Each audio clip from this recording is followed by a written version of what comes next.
Hi mga Jai, welcome back to my channel. So ngayon nandito nga pala ako sa Finland. So I'm so happy kasi kahapon nakuha na namin yung result ng visa ng pamilya ko. 3 weeks lang nag-apply kami. So positive naman yung bigay ng immigration. So ngayon mga Jai, ibigay ko sa inyo kung ano yung mga kailangan mong gawin para mag-process ng visa para sa pamilya mo. So ano lang to, based on my experience.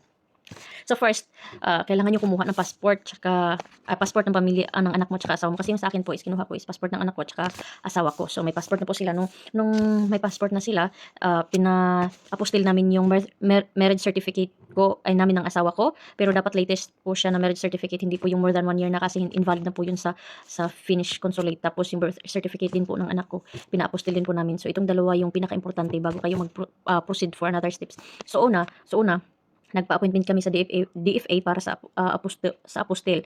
So, nagbayad kami ng 110 ata each document. Tapos, it took 1 week bago mo siya balikan. Depende siguro. Pero sa amin po is 1 week yung schedule para balikan namin yung document. So, nung nakuha na po namin yung apostil, nag-email din po kami sa Finnish consulate dun sa Manila na ano yung mga steps para magpa-legalize ng documents kasi kailangan mo siyang ipa-legalize. Mas maganda din kasi po mga Jai na ipa-legalize nyo muna yung documents nyo habang nag-gather pa kayo ng ibang tawag nito ng mga ibang requirements. So ipapunta nyo na siya, i-send nyo na siya sa Finnish consulate kasi kailangan pa nila yung ipadala sa Malaysia para dun i-legalize yung papel kasi hindi po siya main embassy talaga yung sa Manila. Yung main nila is nasa Malaysia pa. So ayun na po. So nag-email kami sa Finnish consulate tapos binigyan nila kami ng mga instruction kung paano mo gawin. So ilalagay ko dito po yung email address ng Finnish consulate sa Manila para makatulong sa inyo. May may guide. Tapos nung nasend na namin yun, it took I think 1 week din bago nabalik sa amin yung papel na legalized na siya. So nung nabalik na nun sa asawa ko, pero habang nag-aantay, so nag-fill up na ko dun sa Interfinland. So ang ginawa ko is yung account ko sa Interfinland, dun ko ginawa yung account ng anak ko. Tapos yung asawa ko is gumawa din siya ng bagong account. Tapos kasi hindi po pwede na i-under ko siya sa akin kasi hindi na siya legal na. So yung anak ko kasi is minor. So pwedeng asawa ko ang mag-apply or ako. Same sila ng account ganun. So para madali sa akin na.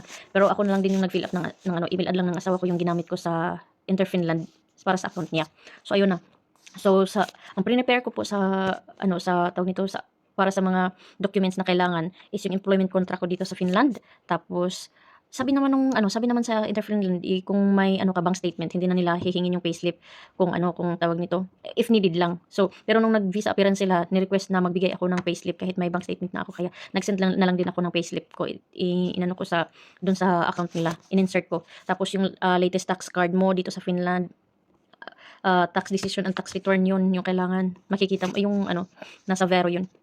Tapos yung Finnish bank statement mo for 6 months, payslip mo for 6 months. Sa akin po kasi hindi pa po ako umabot ng 6 months.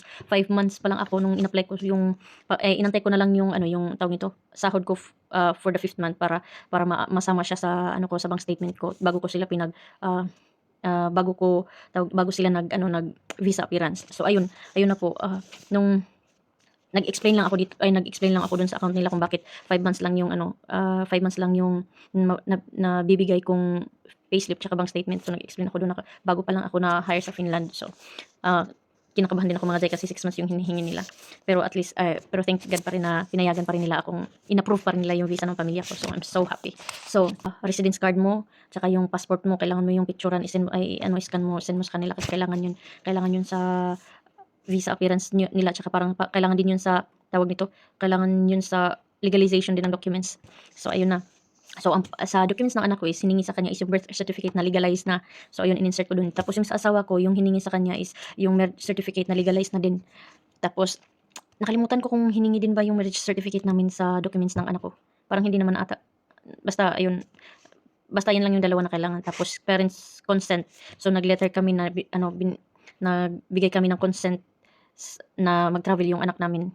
Pinirmahan din ng asawa ko. Tapos yung PK4 plus na form na makikita nyo din yun dun sa sa Interfinland sa account ng anak nyo. So fill upan nyo doon tapos pirmahan nyo kasi kayo yung sponsor. Tapos nag-send din ako ng house contract pero hindi naman daw yun kailangan. Nagtawag ako sa immigration para to clarify ba kasi yung apartment ko dito is lilipat ako.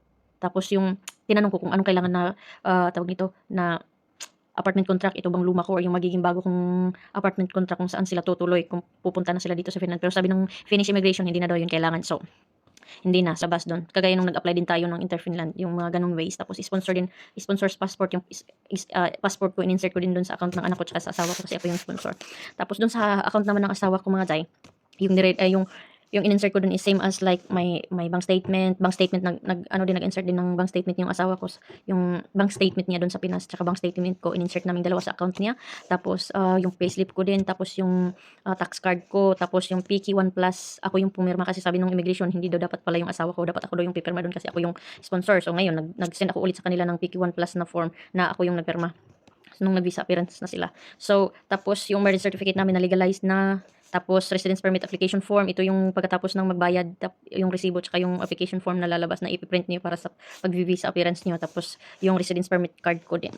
So, ayun na, pati yung passport ko. Tapos, pagkatapos nyo na itong isend, yung email na binigay ko sa inyo, na sinindan nyo ng legalization for marriage certificate and tsaka birth certificate ng anak nyo, i-email nyo din yun ulit na sabihin nyo na nakapagbayad na kayo for as visa application. So ano yung next step nyo gagawin, saan kayo pwedeng magpa-appointment. So tutulungan din nila kayo na ito dito kay email, tapos magbibigay din sila sa inyo ng schedule kung kailan kayo pwedeng pumunta para mag visa appearance. So yun lang mga Jai. So I hope na tawag nito, sobrang alam mo yung sobrang blessed ko talaga na sa lahat ng hard work ko. 4 years akong naging OFW, tapos 4 years na din akong tawag nito malayo sa pamilya ko. Nakauwi lang ako one time kasi nag-COVID. So, yun parang sobrang blessed ko na at least ngayon makakasama ko na yung pamilya ko at hindi na ako mag-iisa dito. So, I pray that lahat ng mag-a-apply ma-approve. So, magkita-kita lahat ng pamilya natin dito sa Finland. So, see you for my next vlog. Please don't forget to share, like, subscribe, and comment. And kung marami po kayong tanong, pwede nyo po akong i-message at tutulungan ko po kayo. Bye! Muy muy! Kitos!